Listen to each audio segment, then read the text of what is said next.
Sir, ಈ 50 ವರ್ಷಗಳ ಸುದೀರ್ಘವಾದಂತಹ journey. Karna ಅಮ್ಮನಿಗಾಗಿ ಸೋತ, ರಾಮ ಅಪ್ಪನಿಗಾಗಿ ಸೋತ. ವೇಣುವೈ ಬೊಚ್ಚಾನು ಭುವನಾನಿಕಿ. ಕೆಲವ್ರಿಗೆ ಮೈಕ್ ರೋಗ ಇದೆ, ಇನ್ನು ಕೆಲವ್ರಿಗೆ ಕ್ಯಾಮ್ರಾ ರೋಗ ಇದೆ. ತಿಳ್ಕೊಬೇಡಿ ಏನಪ್ಪ ಹಿಂಗೆ ಅಂತೀರ. ಆಡು ಭಾಷೆಯಲ್ಲಿ ಸಾಮಾನ್ಯ ಮನುಷ್ಯನಿಗೆ ತಟ್ಟುವಂತ ಮನ ತಟ್ಟುವಂತ ಹಾಡುಗಳನ್ನು ಬರೆದಂತ ಹಂಸಲೇಖ. ಇಂಡಸ್ಟ್ರಿಯಿಂದ ಕಲಿತ ಪಾಠ ಏನ್ ಗೊತ್ತದ ನಿಮ್ಗೆ? ಪ್ಲಸ್ ಬೇಕಾ ಮೈನಸ್ ಬೇಕಾ? ಸಿರಿವಂತರ ಸ್ನೇಹಕ್ಕಿನ್ನ ಸಾಮಾನ್ಯ ಜನರ ಸೇರ. ಆ 2 ವರ್ಷ ಕಂಪ್ಲೀಟ್ ಇಂಡಸ್ಟ್ರಿ ಆಗೋಯ್ತು ಸರ್. 126 ಕಂಪ್ನಿಗಳು ಕ್ಲೋಸ್ ಆಗೋಯ್ತು ಸರ್. ಒಂದು ಅಂದರೆ ಇದು ಮೋಸ್ಟ್ಲಿ ಎಮೋಷ್ನಲ್ ಪ್ರಶ್ನೆ ಆಗ್ಬೋದು ಸರ್. ನಿಮ್ಮ ಆಡಿಯೋ ಸಂಸ್ಥೆಗೆ ಬಂದಂತಹ ಒಂದು ಸಿನಿಮಾದ ಹಾಡು ಅಂದರೆ ನಿಮಗೆ ಗೊತ್ತಿರುತ್ತೆ, ಇದು ನಮ್ಮ ಸಿನಿಮಾ, ನಾವು ತೆಗೆದುಕೊಂಡಿದ್ದೀವಿ ಅಂತ. ನೀವು ಆ ಸಿನಿಮಾವನ್ನು ಥಿಯೇಟ್ರಲ್ಲಿ ಹೋಗಿ ಸಿನಿಮಾ ನೋಡ್ತಾ ಒಂದು ಪಾಯಿಂಟಲ್ಲಿ ನಿಮ್ಮ ಸಂಗೀತಕ್ಕೆ ಸಂಬಂಧಪಟ್ಟಂಥ ಒಂದು ಹಾಡು ಬಂದಾಗ ನೀವು ಹತ್ತಿದ್ದುಂಟಾ ಸರ್? ಆ ಥರದ್ದು ಎಕ್ಸ್ಪೀರಿಯನ್ಸ್ ಇದೆಯಾ? ಅದು ನಿಮ್ಮ ಸಂಸ್ಥೆಯಲ್ಲೇ ಇರಬೇಕು ಆ ಸಾಂಗು, ಆ ಥರದ್ದು? ನಮ್ಮ ಸಂಸ್ಥೆಯಲ್ಲಿ ಇರೋದಿದೆ, ಬೇರೆ ಸಂಸ್ಥೆಯಲ್ಲಿ ಇರೋದಕ್ಕೂ ಹತ್ತಿದೆ ಸರ್. ಹಂಸಲೇಖಾಚಾರ್ಯ ಅವ್ರದ್ದು ಯಾವ್ದು ಅಮ್ಮನಿಗಾಗಿ ಕರ್ಣ ಸೂತ, ಅಪ್ಪನಿಗಾಗಿ ರಾಮ ಸೂತ, ಸೋಲಿಗೆ ಸೋಲಲಿಲ್ಲ ಕರ್ಣ ರಾಮ, ಆಲಿಗೆ ನಾನು ಸೋತೆ. ಹಂಸಲೇಖ ಅವ್ರ ಸಂಗೀತ, ರವಿಚಂದ್ರನ್ ಸರ್ ನಟನೆ, ಅವ್ರದೇ ಸಾಹಿತ್ಯ. ಆ ಹಾಡು ಕೇಳ್ಬಿಟ್ಟೆ ಸರ್. ಅದು ಸಿನಿಮಾಲಿದೆ, ಅದು ನಮ್ಮದೆಲ್ಲ ಆಡಿಯೋ ರೈಟ್ಸು. ಆ ಹಾಡು ನನಗೆ ಇವತ್ತಿಗೂ ಎಷ್ಟು ಗುಣಗಾಗ್ತೀನಿ ಅಂದರೆ, ಸ್ವಲ್ಪ ಮನಸ್ಸು ಹಂಗೆ ತಳಮಳ ಆಯಿತು ಅಂದರೆ ಆಟೋಮೆಟಿಕ್ಕಾಗಿ ಆಡ್ತಾ ಇರ್ತೀನಿ ಯಾರನ್ನ. ಅಂದರೆ ಯಾರು ಎಷ್ಟು ಶಕ್ತಿ ಇದೆ ಅಂದರೆ, ಸೋಲು ಕರ್ಣ ಅಮ್ಮನಿಗಾಗಿ ಸೋತ, ರಾಮ ಅಪ್ಪನಿಗಾಗಿ ಸೋತ, ನಾನು ಅಮ್ಮನಿಗಾಗಿ ಹಾಲಿಗಾಗಿ ಸೋತನಂತೆ. ಅಮ್ಮ ಕೊಟ್ಟಿದ್ದ ಹಾಲಿಗಾಗಿ ಅಮ್ಮನಿಗೆ ಸೋತಂತೆ. ಏನು ಸರ್, ಕರ್ಣ ರಾಮ ಹಾಲಿಗೆ ನಾನು ಸೋತೆ ಅಂತ ಏನು ಸಾಹಿತ್ಯ ಸರ್. ಆ ಹಾಡು ಕೇಳ್ಬಿಟ್ಟು ನಾನು ಇನ್ನೂ ಸಿನಿಮಾ ರಿಲೀಸ್ ಆಗಿರಲಿಲ್ಲ, ಫೋನ್ ಮಾಡಿದೆ ಹಂಸಲೇಖ ಸಾಹೇಬ್ಗೆ. ಏನು ವೇಲಾಯುಧನ್ ಅಂತ ನಮ್ಗವರು ಸರ್, ಯುಧ ಆಯುಧ, ವೇಲಾಯುಧ. ಫೋನ್ ಮಾಡಿದೆ, ಫೋನ್ ಮಾಡ್ಬಿಟ್ಟು, ಗುರುಗಳೇ ನೀವು ಫೋನ್ ಮಾಡ್ಬಿಟ್ಟು ನಾನು ಮಾತಾಡಲೇಬೇಕಾಗಿತ್ತು, ಅದಕ್ಕೆ ಫೋನ್ ಮಾಡಿದೆ. ಏನು ವಿಷಯ? ಏನು ಸರ್ ಆಡಿದ್ದು? ಒಂದು 20 ಸಲ ಕೇಳ್ಬಿಟ್ಟಿದೆ ಅಷ್ಟೊತ್ತಿಗೆ. ಏನು ಬಂದಿದ್ದೀರಾ ಸರ್? ರವಿ ಸರ್ಗೂ ಫೋನ್ ಮಾಡಿದ್ದೆ. ಏನು ಸರ್ ಆಡಿದ್ದು? ಇವತ್ತಿಗೂ ನನಗೆ ಭಾಳ ತುಂಬ ಮನಮುಟ್ಟುವಂಥ ಹಾಡುಗಳು. ಆ ಥರ ಹಾಡುಗಳು ಸಾವಿರಾರು ಹಾಡುಗಳಿದೆ ಸರ್. ಅಂದರೆ ನಮ್ಮ ಸಂಸ್ಥೆಯನ್ನೇ ಬಿಡುಗಡೆ ಆಗಿರುವಂಥ ಹಾಡುಗಳೇ ಅಂತಲ್ಲ, ಬೇರೆ ಸಂಸ್ಥೆಗಳಲ್ಲಿ ಬಿಡುಗಡೆ ಆಗಿ ಎಷ್ಟೋ ಚಲನಚಿತ್ರಗಳಲ್ಲಿ ಆ ಹಾಡುಗಳಲ್ಲಿ ನಾನು ತಲ್ಲೀನನಾಗಿ ಹತ್ತಿರೋದು ಉಂಟು. ಇದು ಜೆನ್ಯೂನ್ ಪ್ರೀತಿ ಸರ್ ಸಂಗೀತದ ಮೇಲೆ. ಅಂದರೆ ನಿಮ್ಮ ಸಂಸ್ಥೆ ಅಂತಂತಲ್ಲ, ಯಾವುದೇ ಸಂಸ್ಥೆ ಆಗಿದ್ರು ಸಹ we must celebrate the music. ಚಿತ್ರಮ್ಮ ಅವ್ರದ್ದು ನಾಡಿದೆ ಸರ್. ಮೊನ್ನೆ ಫೋನ್ ಮಾಡಿದ್ರು, ನಾನು ಎಲ್ಲೂ ಬೇರೆ ಕಡೆ ಇದ್ದೆ, ಹೊರದೇಶದಲ್ಲಿ. ಅವ್ರದ್ದು 50 ವರ್ಷದ 35 ವರ್ಷದ ಫಂಕ್ಷನ್ ಆಯ್ತು. ಏನು ಸರ್ ಬರಲೇಬೇಕು, ಎಂಬ ಮಾತಾಡಿದ್ರೆ ಮಗು ಮಾತಾಡ್ಬೇಕು. ಚಿತ್ರಮ್ಮ ತಾಯಿ ಬರಲೇಬೇಕು ಅಂತ ಬೇರೆ ಯಾರೋ ಫೋನ್ ಮಾಡ್ಕೊಂಡು ಹೇಳಿದ್ರು. ಫಸ್ಟು ಚಿತ್ರಮ್ಮ ಮಾತಾಡ್ತಿದ್ರು, ನೀವು ಎಲ್ಲ ಬಿಡುಗಡೆ ಆಗಿರೋದು ನಿಮ್ಮಲ್ಲೇನೆ, ನಮ್ಮೂರ ಮಂದಾರ ಹೂವೆ, ಅಮೃತ ವರ್ಷಿಣಿ, ಎಂತೆಂಥ ಹಾಡುಗಳು, ನೀವು ಬರಲೇಬೇಕು ಅಮ್ಮ, ನೀವು ಕರೆಯೋದಮ್ಮ, ನೀವು ಕರೀದೇನೆ ನಮ್ಗೆ ಬಂದ್ಬಿಡ್ತಾ ಇದೆ, ಮುಖ್ಯ ಅತಿಥಿಯಾಗಿ ಬರಬೇಕು ಅಂತ. ನನಗೆ ಕಣ್ಣು ನಿಲ್ಬೇಕು. ಇಂಥ ಮಹಾತಾಯಿ ಇಂಥ ಸಾಧ್ಯ ಮಾಡಿದ್ರು. ನಾನು ನನಗೆ ವಿದೇಶಕ್ಕೆ ಹೋಗ್ಲೇಬೇಕಾಗಿದೆ, ತುಂಬ ಕಷ್ಟ ಆಗ್ಬಿಡ್ತು ಸರ್ ನನಗೆ. ಸರ್ ಅವ್ರದ್ದು ನಾಡಿದೆ ತೆಲುಗಲ್ಲಿ, ಮಾತೃದೇವೋ ಭವ ಅನ್ನೋ ಪಿಕ್ಚರ್. ಅದರಲ್ಲಿ ಮಹಾದೇವಿ ಅವರು ಮತ್ತೆ ನಾಜರ್ ಆಕ್ಟ್ ಮಾಡಿದ್ದಾರೆ ಅನ್ಕೋತೀನಿ. ಕೀರವಾಣಿ ಅವ್ರ ಸಂಗೀತ. ಆ ಹಾಡು ಕೇಳ್ಬೇಕು ಸರ್ ನೀವು. ಹೇಮ ಹಾಡಿದ್ದಾರೆ, ಒಂದು 500 ಸಲ ಕೇಳಿರ್ಬೋದು ಸರ್. ನಾನು ನಿಮ್ಗೆ ಲಿಂಕ್ ಕಳಿಸ್ತೀನಿ. ವೇಣುವೈ ಬೊಚ್ಚಾನು ಭುವನಾನಿಕಿ, ಗಾಲಿನೈ ಪೋತಾನು ಗಗನಾನಿಕಿ. ವೇಣುವಾಗಿ ಬಂದಂತೆ ಭೂಮಿಗೆ ಬಂದಾಗ ಹೋಗುವಾಗ ಗಾಳಿಯಾಗಿ ಹೋಗ್ತೀನಿ ಅಂತ ಸರ್. ಏನು ಸಾಹಿತ್ಯ ಸರ್. ಅದು ಫುಲ್ ಹಾಡಿ ಕೇಳ್ಬಿಟ್ರೆ ನೀವು 36,000 ನರಗಳಿದೆ ಅಂತ ಹೇಳ್ತಾರೆ ಸರ್ ನಮ್ಮ ಇಡೀ ಶರೀರದಲ್ಲಿ. ಆಕ್ಟಿವ್ ಆಗಿರೋರಿಗೆ 50% ಇರುತ್ತಂತೆ. ಆಟ ಗೀಟ ಇಲ್ಲ ಅಂದ್ರೆ ಸುಮ್ಮನೆ ಸ್ವಲ್ಪ ಇರ್ತದೆ, ಎಲ್ಲ ಡೆಡ್ ಆಗಿಬಿಟ್ಟಿರ್ತಾರೆ, ಇದ್ರು ಇನ್ಆಕ್ಟಿವ್ ಆಗಿರ್ತಾರೆ.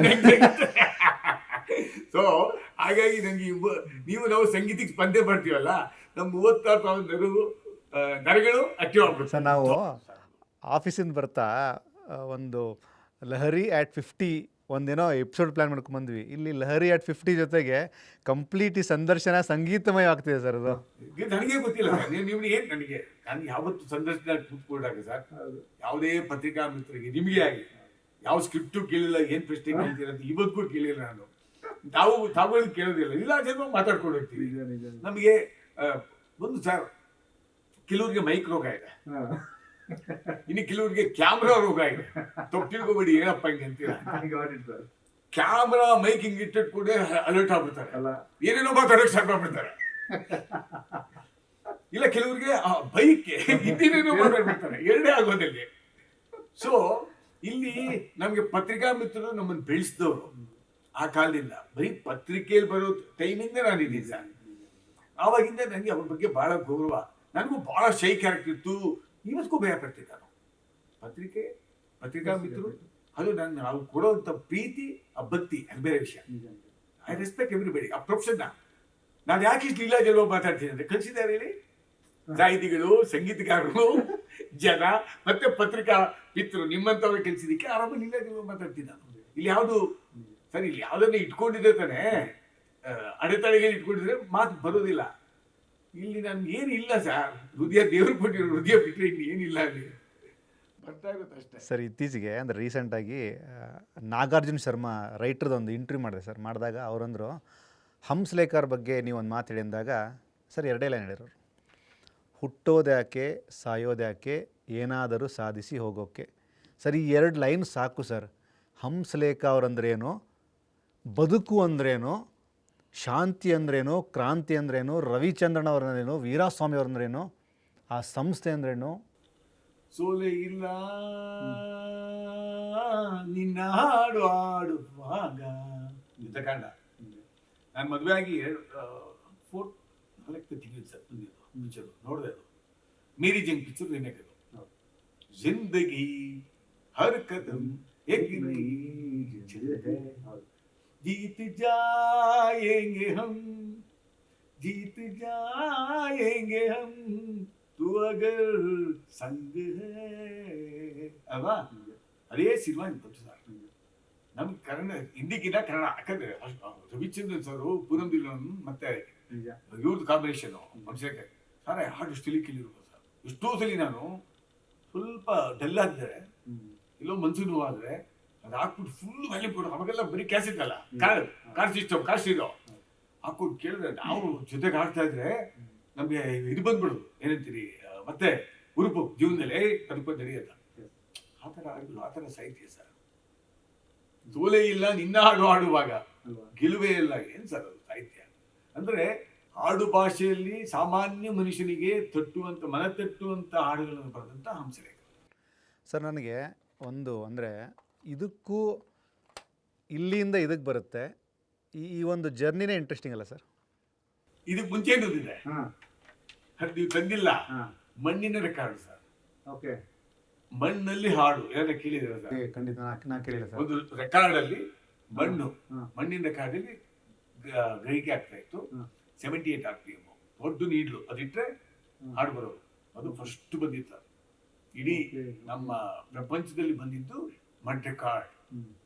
ಅದಾದ್ಮೇಲೆ ವಿಡಿಯಲ್ ಅಂದ್ರೆ ಪ್ಲಾಸ್ಟಿಕ್ ಅಲ್ಲಿ ನೀಡ್ಲಿಟ್ರೆ ರೆಕಾರ್ಡ್ ಬರೋದು, ಪ್ಲಾಸ್ಟಿಕ್ ಆಯ್ತು. ಅದಾದ್ಮೇಲೆ ನಿಮಗೆ ಈ ಧ್ವನಿ ಸುಳ್ಳಿ ಬಂತು. ಧ್ವನಿ ಸುಳ್ಳಿ ಬಂದಾದ್ಮೇಲೆ ಈ ತಟ್ಟೆಗಳು ಬಂತು, ಯಾವುದು CD ತಟ್ಟೆಗಳು. ಇದಾದ್ಮೇಲೆ MP3 ಬಂತು. MP3 ಆದ್ಮೇಲೆ pen drive. Okay sir, pen drive ಆದ್ಮೇಲೆ ಏನು, ಇಂಡಸ್ಟ್ರಿ ಮುಗೀತು, ಆಯ್ತು ಕತೆ. ಯಾಕೆ ಪೆನ್ ಡ್ರೈವ್ಗೆ ನಿಂತಿದ್ದಿದ್ರೆ ಇಂಡಸ್ಟ್ರಿ, CD ನಿಂತಿದ್ದಿದ್ರೆ ಪರವಾಗಿಲ್ಲ, ನಿಮಗೆ ಗೆದ್ಕೊಂಡ್ಬಿಡ್ತಾ ಇತ್ತು. ಈ ಪೆನ್ ಡ್ರೈವ್ ಬರೋಷ್ಟರಲ್ಲಿ ಏನಾಯ್ತು, 100 ಹಾಡುಗಳನ್ನ ಒಂದು ಪೆನ್ ಡ್ರೈವ್ ಹಾಕ್ಬೋದು ಬಂತು. ನೀವು ಹೆಂಗೆ ಹಣ ಹೆಂಗೆ ಬರುತ್ತೆ ಕಂಪ್ನಿಗೆ ತಿಳಿಸಲಿಕ್ಕೆ ಕಷ್ಟ ಆಗೋದು, ತುಂಬಾ ಸೋರಿಕೆ ಆಗೋಯ್ತು, ಪೈರಸಿಗಳು, ಅದು ಏನೇನೋ ಆಗೋಯ್ತು, ಅಲ್ಲೋಲ್ಲ ಕಲ್ಲೋಲ್ಲ. ಆಮೇಲೆ ಡಿಜಿಟಲೈಸೇಷನ್ ಆಯಿತು. ಡಿಜಿಟಲ್ ಮಾರ್ಕೆಟ್ ಬಂದ ಮೇಲೆ ಕಂಪ್ಲೀಟ್ ಮುಗಿದೇ ಹೋಯ್ತು. ಸಂಗೀತ ಕ್ಷೇತ್ರ ಎಲ್ಲ ಕ್ಷೇತ್ರಕ್ಕೂ ಭಾಳ ಎಫೆಕ್ಟ್ ಆಗೋಯ್ತು ಸಿನಿಮಾ ಕೂಡ. ಆ 2 ವರ್ಷ ಕಂಪ್ಲೀಟ್ ಇಂಡಸ್ಟ್ರಿ ಆಗೋಯ್ತು ಸರ್. 126 ಕಂಪ್ನಿಗಳು ಕ್ಲೋಸ್ ಆಗೋಯ್ತು, ತಡ್ಕೊಳಕ್ಕಾಗಿಲ್ಲ. ಸೊ ಆ ಟೈಮಲ್ಲಿ ನಾವು ಧೈರ್ಯ ಮಾಡೋಣ, ನೋಡೋಣ ಏನಾಗುತ್ತೆ ನೋಡೋಣ ಅಂತ. ಆ ಧೈರ್ಯ ಮಾಡಿದ್ದಕ್ಕೆ ಇವತ್ತು ಡಿಜಿಟಲ್ ಮಾರ್ಕೆಟಲ್ಲಿ ಥ್ರೋಟ್ ವರ್ಲ್ಡಲ್ಲಿ ನಿಂತಿದ್ದೀವಿ ಸರ್. ಅಂದರೆ ಜರ್ನಿ ಇದೆಯಲ್ಲ, ನಾವು ಟೆಕ್ನಾಲಜಿ ಬಂದ್ಮೇಲೆ ನಾವು ಅಡಾಪ್ಟ್ ಆಗಲೇಬೇಕಾಗುತ್ತೆ ಸರ್, ಏನು ಮಾಡೋಕ್ಕಾಗಲ್ಲ. ಹೌದು, ನಾವು ಇನ್ನೂ ಹಳೆ ಇದನ್ನು ಕೂತ್ಕೊಳ್ಳೋಕ್ಕಾಗಲ್ಲ. ಇವತ್ತು ನೀವು ಕಾಂಪೀಟ್ ಮಾಡಬೇಕಾದ್ರೆ ವರ್ಲ್ಡ್ ಮಾರ್ಕೆಟಲ್ಲಿ ಅಲ್ಲಿ ಏನು ನಡೀತೋ ನಾವು ಇಲ್ಲಿ ಅಪ್ಡೇಟ್ ಆಗಿರ್ಬೇಕು, ಇಲ್ಲಾಂದ್ರೆ ವೇರ್ ಔಟ್. ಸೊ ಹಾಗಾಗಿ ಡಿಜಿಟಲ್ ಮಾರ್ಕೆಟ್ ಬಂದಮೇಲೆ ಅದು ಸೆಟ್ಲ್ ಆಗಲಿಕ್ಕೆ ತುಂಬ ಟೈಮ್ ಹಿಡಿತು, ಸಮಯ ಹಿಡಿತು. ಬಟ್ ಇವಾಗ ಚೆನ್ನಾಗಿದೆ ಸರ್. ಈ 50 ವರ್ಷಗಳ ಸುದೀರ್ಘವಾದಂತಹ ಜರ್ನಿ ಲಹರಿ ವೇಲುಗೆ ಕಲಿಸಿದಂಥ ಹಲವಾರು ಪಾಠಗಳಲ್ಲಿ ಒನ್ ಆಫ್ ದಿ ಬೆಸ್ಟ್ ಪಾಠ ಏನು, ನೀವು ಕಲಿತಂಥ ಪಾಠ ಏನು ಸಂಗೀತ ಕ್ಷೇತ್ರ ಇದ್ದುಕೊಂಡು ಒಬ್ಬ ಸಿನಿಮಾ ಪ್ರೇಮಿಯಾಗಿ? ಸರ್, ನಾನು ಕಲಿತಂಥ ಪಾಠ ಅಣ್ಣ ಮನೋರನ್ನ ಹೇಳ್ಕೊಟ್ಟಿದ್ದ ಪಾಠ,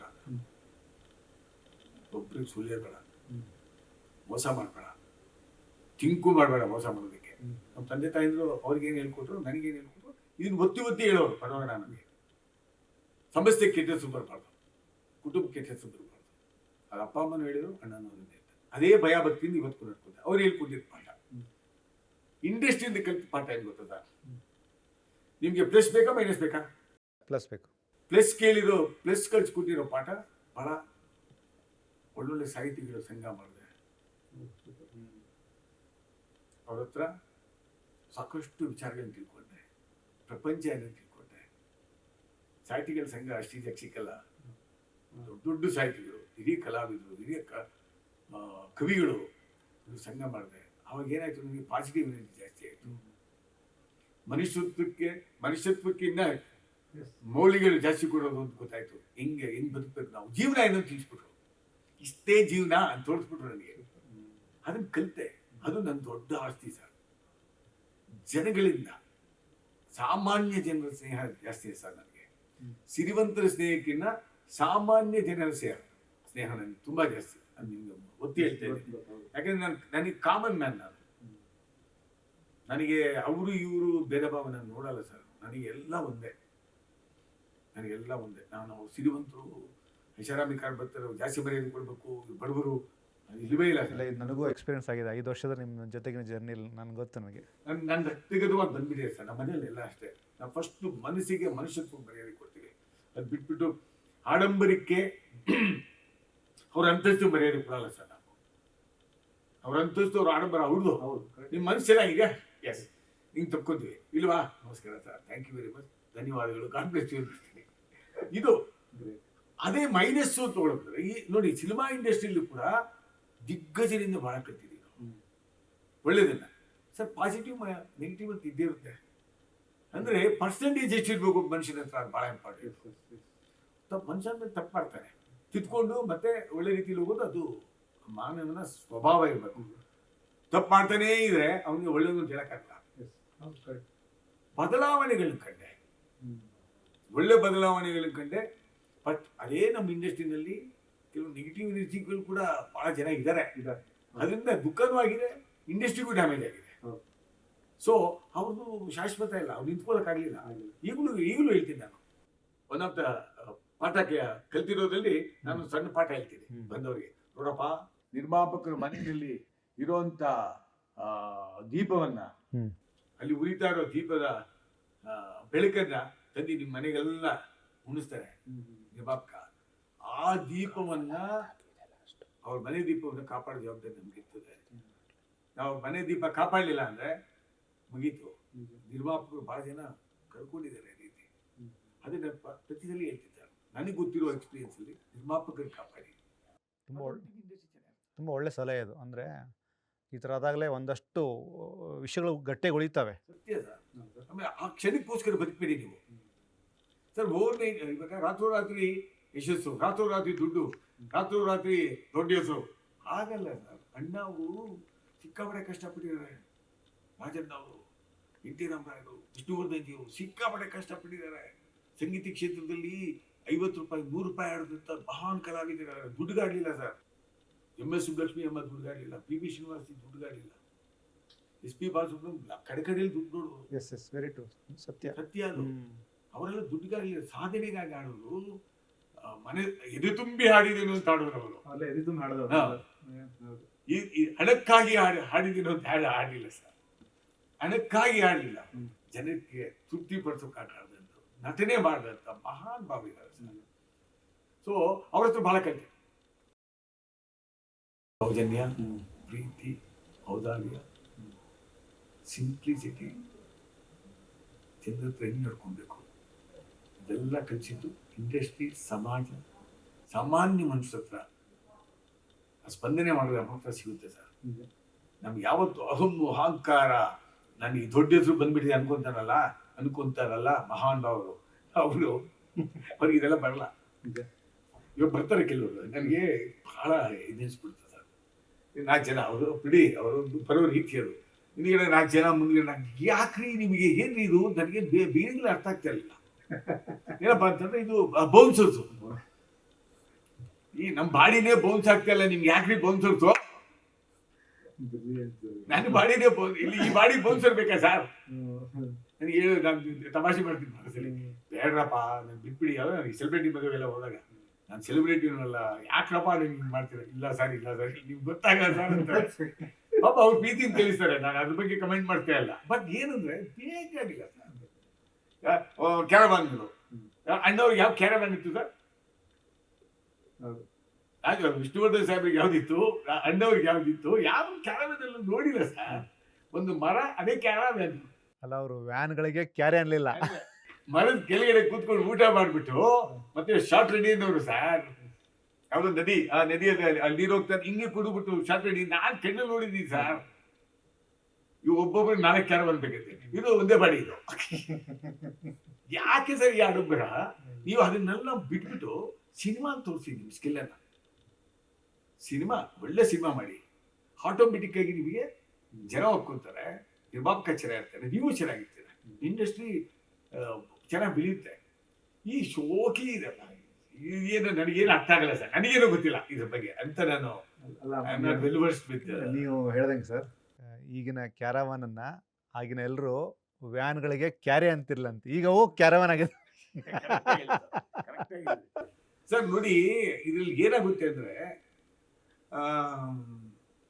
ಅಳಬನ್ ನೋಡಿ ಏನ್ ಕಲ್ತ್ರಿ ಅಂತ ಪ್ರಶ್ನೆ ಹಾಕಿ ನೀವು. ಇದೇ ಪ್ರಶ್ನೆ ಕೆಲವ್ರಿಗೆ ಹಾಕಿ, ಅವ್ರಿಗೆ ಉತ್ತರ ಕೊಡೋಲ್ಲ. ಯಾಕಂದ್ರೆ ಅವ್ರಿಗೆ ಅದು ಬೇಕಾಗಿಲ್ಲ, ಇವತ್ತಿಗೋಸ್ಕರ ಬದುಕ್ತಾ ಇದ್ದಾರೆ. ಹಿಂಗ್ ಬಂದ್ರೆ ನನಗೆ ಆ ಗೊತ್ತು, ಇದು ಏನ್ ಗೊತ್ತು ಸರ್, ಒಳ್ಳೆ ಕಥೆ ಆಯ್ತು ಇಂಥದ್ದಿಲ್ಲ ಸರ್. ಇದು ಮುಂಚೆ ಏನಿದ್ರಿ? 20 ವರ್ಷದ ಮುಂಚೆ ನಿಮ್ಗೆ ಬಾಡಿ ಗಾರ್ಡ್ಗಳಿದ್ರಾ, ಗನ್ಮೆನ್ಗಳಿದ್ರಾ? ಅದು ರಾಜಕಾರಣಿಗಳು ಇರ್ಬೋದು, ಸಿನಿಮಾದವರು ಇರ್ಬೋದು, ಸೆಲೆಬ್ರಿಟಿನ ಇರ್ಬೋದು, ಯಾರೇ ಇರ್ಬೋದು ಸರ್. ಯಾಕೆ ಅಂದ್ರೆ ಇವ್ರು ಬಂದ್ರೆ ನಿಮ್ಗೆ ತೋರಿಕೆ. ಆಮೇಲೆ ಇನ್ನೊಂದೇನೋ ವಸ್ತು ಕೇಳಿದೆ ನನಗೆ, ಅದು ಎಷ್ಟು ಬಾರ್ ನಿಜ ನನಗೆ ಗೊತ್ತಿಲ್ಲ ಸರ್. ನನ್ನ ಆಫೀಸ್ ಆಯಿತು, ನನ್ನ ಸಾಹಿತ್ಯ ಸಂಗೀತ ಆಯಿತು, ಕೆಲವರು ಸ್ನೇಹಿತರು ಇರುವಾಗ ಎಲ್ಲ ನನಗೆ ಏರ್ಪೋರ್ಟಲ್ಲಿ ಇಳಿತಾ ಇದ್ರೆ ಕೆಲವರು ಅವರೇ ಕೆಲವು ಕ್ಯಾಮ್ರಾಗಳು ಪೇಯ್ಡು ಏನಂತೀರಿ ಪ್ರಮೋಷನಲ್ ಆಕ್ಟಿವಿಟೀಸ್ ಮಾಡಿಸ್ತಾರಂತೆ. ಅದು ಬೇರೆ ಇದೆಯಂತೆ. ಏನ್ರಿ ಇದೆಲ್ಲ ಏನೇನೋ ಮಾಡ್ತಿಲ್ರಿ, ಏನ್ರಿ ಕತೆ ಅಂತಂದ್ರೆ ಸರ್ ಬೇಕಾಗಿಲ್ಲ ಸರ್. ನೀವು ಸಾಧನೆ ಮಾಡಿದ್ರೆ ಎಲ್ಲ ಪ್ರಮೋಟ್ ಆಗುತ್ತೆ ಆಟೋಮೆಟಿಕ್ ಆಗಿ. ಇವಾಗ ಅಣ್ಣವ್ರಿಗೆ ಎಷ್ಟು ಕ್ಯಾಮ್ರಾ ಇಟ್ಕೊಂಡು ಪ್ರಮೋಟ್ ಮಾಡೋದು ಸರ್? ಅವಾಗ ಯಾವ ಮೀಡಿಯಾ ಇತ್ತು ಸರ್? ಎಕ್ಸೆಪ್ಟ್ 2-3 ಪೇಪರ್ ಇತ್ತು ಸರ್. ಪ್ರಜಾವಾಣಿ, ಕನ್ನಡಪ್ರಭ, ಉದಯವಾಣಿ, ಸಂಸ್ಕೃತಿ, 4 ಪೇಪರ್ ಇತ್ತು. ದೂರದರ್ಶನ ಆಮೇಲೆ ಬಂದಿದ್ದು. ಅಣ್ಣವ್ರು ಫೇಮಸ್ ಆಗಲಿಲ್ವಾ ಸರ್? NT ರಾವ್ ಫೇಮಸ್ ಆಗಿಲ್ವ? NDR ಅವ್ರು ಆಗಲಿಲ್ವಾ? ಪ್ರೇಮ್ ನಜೀರ್ ಅವ್ರು ಆಗಲಿಲ್ವಾ? 200 ಪಿಕ್ಚರ್ ಮಾಡಿದಂಥ ಮಹಾನ್ ಭಾವ ರಾಜ್ ಕಪೂರ್ ಅವ್ರು ಆಗಲಿಲ್ವಾ? ಸಾಧನೆ ಮಾಡಿದ್ರೆ ನೀವು ಹುಡುಕೊಂಬಂದು ಹೆಸರಾಗುತ್ತೆ ಸರ್. ಕೃಷ್ಣದೇವರಾಯ ಇದ್ದಾಗ ಮೀಡಿಯಾ ಅಂತ ಹೇಳಿ ಸರ್, ಅಚ್ಚೊತ್ತಿ ಹೋಗ್ಬಿಟ್ರು ಇತಿಹಾಸದ ಪುಟದಲ್ಲಿ. ಕೃಷ್ಣದೇವರಾಯರು ಯಾರು ನೋಡಿದ್ವಿ ನಾವು. ಅವ್ರಿಗೆ ಎಷ್ಟು ಜನ ಬೌನ್ಸ್ ಇಟ್ಕೋಬೇಕಾಗಿತ್ತು, ಎಷ್ಟು ಕ್ಯಾರವಾನ್ ಇಟ್ಕೋಬೇಕಾಗಿತ್ತು ಲೆಕ್ಕಾಕಿಡೋರು ಅಲ್ವಾ? ಸೊ ಇದು ನಾವು ಎಷ್ಟು ಸಿಂಪಲ್ ಆಗಿ ಸಿಂಪ್ಲಿಸಿಟಿ ಇರ್ತೀವಲ್ಲ ಸರ್, ಡೌನ್ ಟು ಅರ್ತ್ ಇರ್ತೀವಲ್ಲ, ಜನ ಪ್ರೀತಿ ಮಾಡ್ತಾರೆ. ನಾವು ಇದೆಲ್ಲ ಇಟ್ಕೊತೀವಿ, ಜನ ದೂರ ಆಗ್ತಾರೆ, ಮರ್ತೋಗ್ಬಿಟ್ಟಿದ್ದಾರೆ ಇವರು. ಆಮೇಲೆ ನಮ್ಮ ಬೆಳೆಸಿದವ್ರ ಸರ್ ಜನ. ನೀವು ಅವರಿಂದನೇ ದೂರ ಆಗ್ತೀರಿ. ಅವ್ರಿಗೆ ನೀವು ಅಂದ್ರೆ ಕೆಲವು ರಾಜಕಾರಣಿಗಳು, ಉದಾಹರಣೆಗೆ ಹೇಳ್ತೀನಿ ನಿಮಗೆ, ವೋಟ್ ಹಾಕೋವಾಗ ನೀವು ಬೇಕು, ವೋಟ್ ಹಾಕಿಬಿಟ್ಟು ಅವ್ರಿಗೆ MLA ಆಗ್ಬಿಟ್ಟು ಅವ್ರು ಮಿನಿಸ್ಟರ್ ಆಗ್ಬಿಟ್ರೆ ಕ್ಯಾರೆ ಅನ್ನೋದಿಲ್ಲ. ನಾನು ಹೇಳ್ತೀನಿ, ಜನರಿಂದ ಜನರಿಗೋಸ್ಕರ ಜನರಿಗಾಗಿ ಮರೆಯ ನಿನ್ಗೆ ಇವತ್ತು ಕೊಟ್ಟಿರೋದೇ ಅಧಿಕಾರ ಕೂಡ ಅವ್ರಿಗೆ ದಬ್ಬಾಳಿಕೆ ಮಾಡ್ತೀರಲ್ಲ, ಏನ್ರಿ ನೀವು, ಏನು ಸರಿ ಇದೆಯಲ್ರಿ ಇದು, ತಪ್ಪಲ್ವೇನ್ರಿ ಅಂತೀನಿ. ಹಂಗಲ್ಲ, ಏನು ಹಂಗಲ್ಲ. ಈ ಅಧಿಕಾರ ಕೊಟ್ಟಿದ್ದು ಯಾರು ನಿಮಗೆ? ಜನ ರೀ. ಅವ್ರಿಗೆ ಅಧಿಕಾರ ಕಿತ್ಕೊಳ್ಳೋಕೆ ಗೊತ್ತ್ರಿ. ಇದು ಮರ್ತು ಹೋಗ್ಬಿಡ್ತಾರೆ ಸರ್. ಯಾವಾಗ ಅಧಿಕಾರ ಮತ್ತೆ ಯಶಸ್ಸು ಬಂದಾಗ ನಾವು ಇಲ್ಲಿಂದ ಬಂದಿದ್ದೀವಲ್ಲ ಸರ್, ಅದನ್ನ ಮರ್ತರೆ ಗ್ಯಾರಂಟಿ ಮಣ್ಣನ್ನ ಮುಕ್ಲೇಬೇಕಾಗುತ್ತೆ. ಏನಿ ಸರ್, ಏನಿ ಎಕ್ತಿ ಸರ್, ಎಕ್ಕುವಾಗ ಬಹಳ ಜನ ನಿಮ್ಮಂತ ಸಪೋರ್ಟ್ ಮಾಡಿರ್ತಾರೆ. ಮೇಲೋದ್ ಎಟ್ಕರೆ ನೀವು ಬೇಡೋದಕ್ಕೆ ಏನಿ ತೆಗೆದು ಬಿಡ್ತೀರಾ, ಬೀಳ್ಬೇಕಲ್ಲ ಅಲ್ಲಿಂದ. ಇದಕ್ಕಾಗಲ್ಲ. ಬೀಳಲೇಬೇಕು, ಬಿದ್ದಾಗ ಮಣ್ಣು ಮುಕ್ಬೇಕಾಗುತ್ತೆ. ದಪ್ಪೋದು ಬಹಳ ಮಾಡೋದು. ಸರ್, ಆಫ್ಟರ್ ಲಾಂಗ್ ಟೈಮ್ 50 ವರ್ಷದ ಇತಿಹಾಸವನ್ನು ಕೆದಕ್ತಾ ಲಹರಿ ವೇಲು ಅವರು ಅಪ್ಡೇಟೆಡ್ ಆಗಿದ್ದಾರೆ ಅಂತ ನಮಗೆ ಪ್ರತಿ ಮಾತಲ್ಲಿ ಗೊತ್ತಾಗುತ್ತೆ. ಅಂದರೆ ಎಲ್ಲ ವಿಷಯಕ್ಕೂ ನೀವು ಟಚ್ ಮಾಡ್ತೀರಾ. ಅಂದರೆ ಬೇರೊಂದು ಸಂಗೀತ ಸಂಸ್ಥೆ ಬಗ್ಗೆನೂ ಮಾತಾಡ್ತೀರಾ. ನನಗೆ ಭಾಳ ಖುಷಿ ಆಗುತ್ತೆ. ಒಂದಷ್ಟು ಮಾರಲ್ ಹೇಳ್ತೀರಿ. ಸಿನಿಮಾದಲ್ಲಿ ಆ್ಯಕ್ಟಿವ್ ಆಗಿರ್ಬೇಕಂದ್ರೆ ಹೇಗೆಲ್ಲ ನಾವು ಪಾಸಿಟಿವ್ ಆಗಿರಬೇಕು ಅಂತ ಹೇಳ್ತೀರಿ. ಈ 50 ವರ್ಷದ ಈ ಒಂದು ರೌಂಡಪ್ಪಲ್ಲಿ ಸರ್, ನನಗೆ ಪರ್ಸ್ನಲಿ ಖುಷಿಯಾಗಿದ್ದು ನಿಮ್ಮಲ್ಲಿ ಕಡಿಮೆ ಆದಂಥ ಎನರ್ಜಿ ಇದು 100 ವರ್ಷ ಹಾಗೇ ಇರಲಿ ಅಂತ ನಾನು ಒಬ್ಬ ಅಭಿಮಾನಿಯಾಗಿ ಹಾಗೂ ಪಿಕ್ಚರ್ ಪ್ರಚಾರ ಸಂಸ್ಥೆಯ ಒಬ್ಬ ಒಬ್ಬ ಒಬ್ಬ ಸಾಮಾನ್ಯ ಪ್ರಜೆಯಾಗಿ ಕೇಳ್ಕೊಳ್ತೀನಿ. ಸರ್, ಆಡಿಯನ್ಸ್ಗೆ ಹೇಳಕ್ಕೆ ಇಷ್ಟಪಡ್ತೀರಿ? ಸರ್, ಬಹಳ ದೊಡ್ಡ ಮಾತು ಹೇಳಿದ್ರಿ. ಪಿಕ್ಚರ್ ಪ್ರಚಾರ ಸಂಸ್ಥೆ ತಮ್ಮ ಹತ್ರ ಇಂಟರ್ವ್ಯೂ ಮಾಡಿದಾಗೆಲ್ಲ ನನಗೊಂದು ಖುಷಿ ಆಗುತ್ತೆ. ಯಾವುದು ಪ್ಲಾನಿಂಗ್ ಇರಲ್ಲ, ಖಂಡಿತ. ನೀವು ಯಾವ ಪ್ರಶ್ನೆನೂ ನಿಮ್ಗೆ ಹೇಳೂ ಇರಲ್ಲ, ನಾನು ಕೇಳೂ ಇರಲ್ಲ. ಇದು ಬರ್ತೀರಾ ಹಂಗೆ ಹಂಗೆ ಬಂದ್ಬಿಡುತ್ತೆ. ಅದು ಹಿಂಗೆ ಬರುತ್ತೋ ಗೊತ್ತಿಲ್ಲ. ಅದು ಕೆಲವೆಲ್ಲ ನನಗೆ ಯಾರ್ಯಾರು ಕಳಿಸಿದ್ರು. ಲಾಸ್ಟ್ ಟೈಮ್ ನೀವು ಇಂಟರ್ವ್ಯೂ ಮಾಡಿದ್ದು ಭಾಳ ಅಪ್ರೋಪ್ರಿಯೇಟ್. ಇದನ್ನ ನೀವೇನು ರೀಲ್ಸ್ ಅದೇನು ಮಾಡ್ತಾರಂತಲ್ಲ, ಶಾರ್ಟ್ಸು ಮಾಡಿಬಿಟ್ಟು ಅದು ಎಷ್ಟು ಸಣ್ಣ ಏನು ವೈರಲ್ ಆಗಿಬಿಟ್ಟಿದೆ ಗೊತ್ತಾಗ್ತದೆ.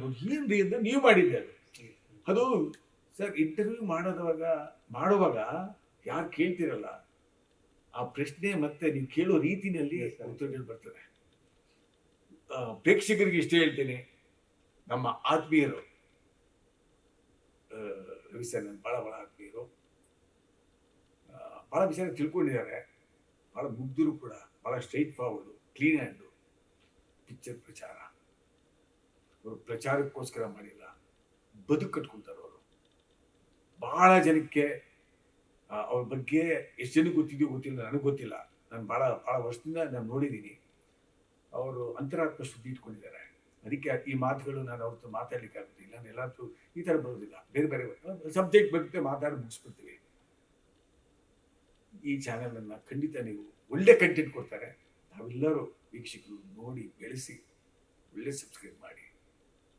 ನಮಸ್ಕಾರ sir, thank you so much. ಭಾಳ ಖುಷಿ ಆಯಿತು. ಕೊನೆಗೆ ನೀವು ಹೇಳಿದಂಥ ಮಾತು ಮನಸ್ಸು ತುಂಬಿ ಬಂತು. ಇದೇ ಥರದೊಂದು ಶುದ್ಧವಾದಂಥ ಕಾಂಟೆಂಟನ್ನು ಪಿಕ್ಚರ್ ಪ್ರಚಾರಕ್ಕೋಸ್ಕರ ಮಾಡುವಂಥ ಪ್ರಯತ್ನ ಇಡೀ ತಂಡ ಸೇರಿ ಮಾಡ್ತೀವಿ ಸರ್. ನಿಮ್ಮ ಪ್ರೀತಿ ಸದಾ ನಮ್ಮ ಮೇಲೆ ಹೀಗೆ ಇರಲಿ sir. Thank you so much. ಖಂಡಿತ ನಿಮ್ಮ ಜೊತೆ ನಾನು ಯಾವಾಗಲೂ ಇರ್ತೀನಿ sir. Thank you so much. ದೇವರು ಒಳ್ಳೇದು ಮಾಡಲಿ. ಥ್ಯಾಂಕ್ಸ್. ಇದಿಷ್ಟು ನಮ್ಮ ಅಸ್ತಿತ್ವ, ನಮ್ಮವರು, ನಮ್ಮ ಸುತ್ತಮುತ್ತಲಿನ ಜನ ಅಂತ ನಾವೇನು ಕನ್ಸಿಡರ್ ಮಾಡ್ತೀವಲ್ಲ, ಅದರೆಲ್ಲರ ಮಧ್ಯೆ ಒಂದಷ್ಟು ಶಕ್ತಿಗಳು ವಿಶೇಷವಾಗಿ ಕಾಣಿಸ್ತವೆ. ಆ ಒಂದು ವಿಶೇಷವಾದಂಥ ಶಕ್ತಿ ನನ್ನ ಕಣ್ಣಿಗೆ ಕಂಡದ್ದು ಲಹರಿ ಸಂಸ್ಥೆ ಮೂಲಕ. ಮನೋಹರ್ ನಾಯ್ಡು ಸರ್ ಆಗಿರ್ಬೋದು, ವೇಲು ಸರ್ ಆಗಿರ್ಬೋದು, ಹಾಗೂ ಸಂಪೂರ್ಣ ತಂಡ. ಲಹರಿ ಸಂಸ್ಥೆಗೆ 50 ವರ್ಷ ತುಂಬಿ 51ನೇ ವರ್ಷಕ್ಕೆ ಇನ್ನೇನು ಕಾಲಿಡುತ್ತೆ. ಇಡೀ ಕನ್ನಡಿಗರು ಹಾಗೂ ಪ್ರಪಂಚದಲ್ಲಿನ ಎಲ್ಲ ಸಂಗೀತ ಪ್ರೇಮಿಗಳು ಲಹರಿ ಸಂಸ್ಥೆಯನ್ನು ಇನ್ನಷ್ಟು ಗಟ್ಟಿಯಾಗಿ ಬಿಗಿದಪ್ಪಿಕೊಂಡು ಸಂಸ್ಥೆಯ ಯಶಸ್ಸಿಗೆ ಕಾರಣ ಆಗಬೇಕು ಅಂತ ಒಬ್ಬ ಸಿನಿಮಾ ಪ್ರೇಮಿಯಾಗಿ ಹಾಗೂ ವೇಲು ಸರ್ ಅವರ ಅಭಿಮಾನಿ ಕೇಳ್ಕೊತೀನಿ. Thank you so much.